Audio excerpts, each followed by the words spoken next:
आज औपचारिक निरीक्षण के लिए निकले हैं, क्या है?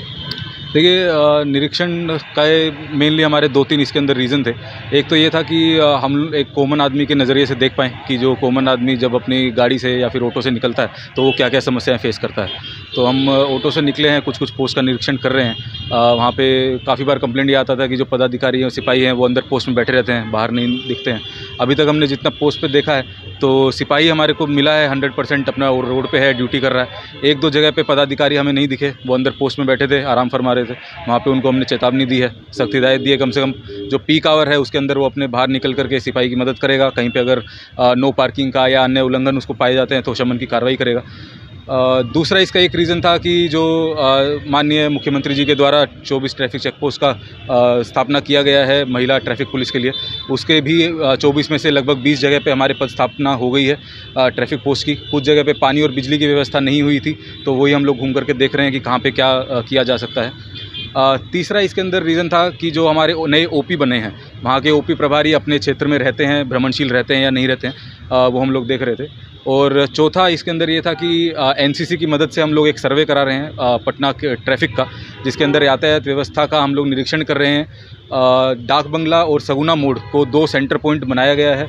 वहाँ से हम लोगों ने लगभग 40 रूट जो कि मुख्य हॉस्पिटल्स हैं, होटल्स हैं, रेलवे स्टेशन, एयरपोर्ट जहाँ के भी हैं, कि एक कॉमन आदमी को सगुना मोड़ से या डाक बंगला से यदि उसको फॉर एग्जांपल पहुंचना है पीएमसीएच या एनएमसीएच या आईजीएमएस या एयरपोर्ट जाना है या पटना जंक्शन जाना है, तो उसको लगभग औसतन कितना समय लगता है।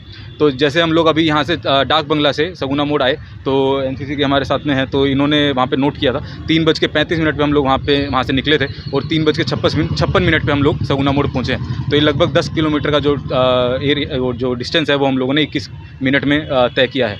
इसी तरीके से पिछले 10 दिन से ये लगातार चल रहा है। 2 दिन और ये सर्वे चलेगा ताकि 2 वीक का हम लोग डाटा ले पाएँ और डाटा एनालिसिस के माध्यम से हम लोग ये सुनिश्चित कर पाएँ कि कब पीक आवर होता है, किस एरिया में ज़्यादा समय लगता है, जब स्पेशल इवेंट्स होते हैं तो किस जगह पे हमारे को ट्रैफिक को ज़्यादा ध्यान देने की आवश्यकता है, कहाँ पे रूट डाइवर्ट करने की आवश्यकता है। तो डाटा एनालिसिस की मदद से हम लोग ये कोशिश कर रहे हैं कि भविष्य के अंदर जो लोगों के सुझाव तो है ही, प्लस साथ ही साथ हमें डाटा भी ये बताए कि किस तरीके से हम लोग उसके अंदर आगे कार्रवाई कर सकते हैं। कार्रवाई भी हुई है क्या? कार्रवाई हमने नहीं की है, इसके अंदर हम लोगों ने चेतावनी दिया है। बाकरगंज पे पदाधिकारी थे, डाक बंगला पे पदाधिकारी थे, वो 2 जगह पे हमारे को मिले कि वो अंदर बैठे थे पोस्ट पे।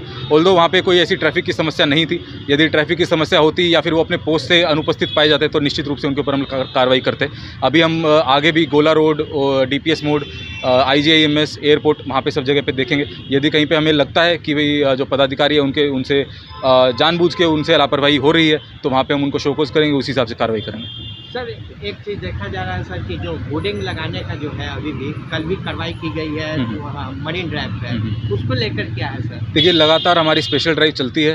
हर 5वें दिन या चौथे दिन हम कोशिश करते हैं कि एक डीएसपी के अध्यक्षता में वो ड्राइव चलाई जाती है। कल जो ड्राइव चली है उसके अंदर लगभग 55 वाहनों से हम लोगों ने वीआईपी लाइट, हूटर और जो नेम प्लेट है वो हटाया है। उनके ऊपर 1,55,000 रुपये की शमन की कार्रवाई भी हुई है। तो ये लगातार हम लोग अलग अलग एजेंडास पे चलाते हैं, कभी ब्लैक मिरर पे, कभी 3 व्हीलर्स के ऊपर यदि ओवरलोडिंग है, ड्राइविंग लाइसेंस यदि नहीं है, तो अलग अलग एजेंडास पे ड्राइव चलाई जाती है।